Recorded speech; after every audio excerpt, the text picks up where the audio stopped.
Alright, we got the new iPhones. You got the iPhone 13, the 13 mini, the 13 Pro as well as the 13 Pro Max. These are definitely some amazing phones out there with brilliant camera performance, and you should definitely go get them. Or should you? Don't get me wrong, the new iPhones are definitely amazing phones with new displays, new camera technologies, improved performance and battery life over the previous generation models, but I think you should also consider some other phones if you are not into the Apple ecosystem. So these are 3 of my recommended smartphones that you should go have a look, consider it, and be under one of your purchasing decisions. So let's not waste any time, let's get right into it right now. Let's start off with number 1, which is the Asus Zenfone 8. Asus, you name it. This phone is compact and packs a minimalistic design, so it's not really something outstanding. It comes only in 2 colors, and let's go through the specs of it. So it has a Snapdragon 888, 8GB of RAM, a 5.9-inch 120Hz HDR10 OLED display. You get 128 or 256GB of storage with 8GB of RAM for the Malaysian variant, and you get two cameras. So one is a traditional wide angle and another one is an ultra wide angle camera. You got your headphone jack as well as IP68 water resistance at the same time. And tell me which other phones have something similar to it. So how is it right now that only few phones that still remains this kind of richness in features while delivering the latest performance while being a compact size? You know, the Asus Zenfone 8 is very small, something like the iPhone 13 that it competes against. And the price for this is not as high as something like the iPhone 13. You can find it for roughly around 2,500 to 2,600.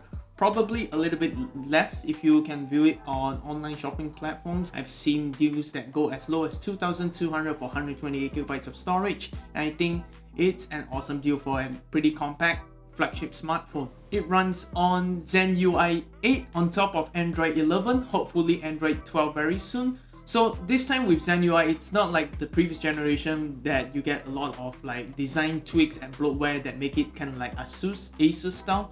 So this time it's more towards stock Android, but you still get some software features such as the ROG game control that you can manually tune in your settings for your video game controls. And yeah, those are only the software features that Asus throws into their phones, so they keep it as stock as possible, and let's just hope that it receives update as soon as possible. And yeah, that's the software. And we talk about the battery life. It has a 4000 mAh power battery, for which for a compact smartphone, which is actually really impressive, together with 30 watt fast charging, which is included in the box. Number 2 is the Sony Xperia 1 Mark III. Yes, this is something very similar to the Asus Zenfone 8 in terms of its specs, but I want to focus more about the camera capabilities for this phone. So spec wise, yes, the Snapdragon 888, all those stuff, 8GB of RAM, 256 or 512GB of storage. But let's start off talking about its camera first. So it has a triple camera setup with additional 3D time-of-flight sensor inside. So it's pretty basic. You get wide angle, ultra wide as well as a telephoto. But something special with the telephoto camera is it has 2 focal lengths. So it is between 70mm and 105mm, and it's kind of like this dual focal length thingy. It's something like previously what Samsung has done with the dual aperture thing on their Galaxy S9, and it's the same idea for the Sony Xperia 1 Mark III on the focal length of the camera. And to view all of these amazing pictures and videos that you have taken with the phone itself, it has the, I think basically it's the only smartphone with a 4K 120Hz display.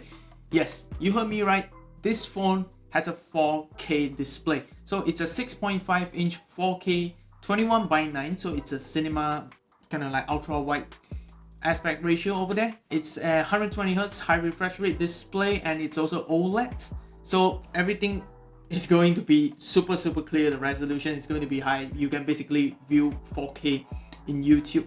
So I think it's pretty much the only phone that can view 4K YouTube videos natively on the phone itself. And all those small little features that make it still like feature rich, like a headphone jack, IP68, got USB-C 30-watt fast charging, you got a 4500 mAh power battery, which I think it's still okay considering it has a very high resolution display. And one really small feature about the Sony Xperia 1 Mark III is a toolless SIM ejector kind of like thingy where you can remove the SIM tray as well as the micro SD card slot, micro SD card tray, I'm so sorry, without any SIM ejector tools, which I think is pretty awesome if you want to swap out cards to fill up your photos and videos and stuff like that. Sony is like pretty much the only one that does this while still preserving an IP68 water resistant rating. And if you feel like the Sony Xperia 1 Mark III is too big, you can also go with the much smaller and much compact Sony Xperia 5 Mark III, which in every way it's the same phone as the 1 Mark III, losing some camera features as well as having only a 1080p 120Hz display at 6.1 inches, still preserves the 21:9, and it's a little bit cheaper than the 1 Mark III. And lastly, we got the new Xiaomi 11T Pro. Yes, not the Mi 11T Pro, it's just called the 11T Pro. So it's not a replacement for the Mi 11, it's still a different, it's kind of like a brother towards the Xiaomi Mi 11. The Mi 11 is already considered as one of the most like value-rich phones with flagship performance as well as flagship display, camera quality, all for a much lower price compared to its competitors, and the 11T Pro is no exception. It also has some features that the Xiaomi Mi 11 doesn't have, and including the new iPhones also don't have those. So the crazy feature that the 11T Pro has is this super fast 120-watt fast charging system.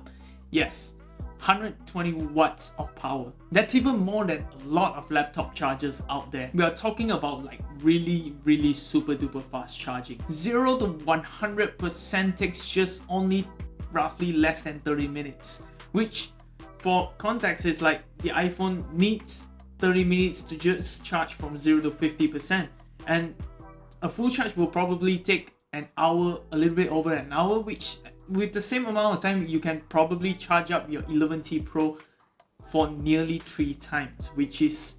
And I definitely know that a lot of people are very concerned about long-term battery health, but according to Xiaomi does claim better battery longevity, better battery life cycle, even it has a much faster charging system. Xiaomi does have some software features that limit the charge if you're charging it overnight, so it can preserve your battery for the long term. What's even more impressive is this 120-watt charging system charges a 5000 mAh battery. So you get a very big battery that can easily last you throughout the day, even if you're doing some intense stuff, and it still charges 0 to 100% in just less than 30 minutes. And it's also included in the box. Aside from fancy charging, the 11T Pro also doesn't slouch on its performance, so it still gets the same Snapdragon 888. It gets a high resolution Full HD 1080p OLED display, so no compromise on the specs and performance of the 11T Pro, so you're getting everything like a flagship. This phone runs on Xiaomi's MIUI, which is something looking in terms of look wise is very similar to iOS, but yeah, it might be familiar for people switching to the Xiaomi from an iPhone. But in all seriousness, MIUI runs on top of Android 11, which again we hope it could be updated to Android 12 pretty soon. And if you are also considering like maybe not the 11T Pro, you can also consider the Xiaomi Mi 11, which is in every way a similar phone. It's just that it doesn't have that 120-watt fast charging system, and it has a curved display and vegan leather bag, which I think looks better. If you don't need that super fast charging, the Mi 11 is also a good option that you can find for around like 2004, 2005. So these are 3 of the phones, in my opinion, that you should consider if you're not into the Apple ecosystem or you don't like need particular iPhone features. So Sony Xperia 1 Mark III, the Asus Zenfone 8, as well as the Mi 11T Pro, I'm so sorry, it's the 11T Pro with its like brothers and about like model brothers and stuff like that. You can also consider the Z Flip 3 if you want something compact and something different than traditional slab smartphones. And there's also the Pixel 6 upcoming, so if you want stock Android, you can definitely import it or find it on online sellers. But don't take my word for it. If the iPhone makes a much better buy in your opinion, as these are only my own opinions and thoughts, go right ahead and just purchase it if it satisfies your needs. So I'm not here to pull your eyes over your own purchasing decision, just here to probably throw some recommendations if you're not into the Apple ecosystem or not looking for particular features in iPhone. So yeah, that's basically it. Thanks for watching. See you on the next one. Be sure to leave a like and subscribe, and I will see you real soon.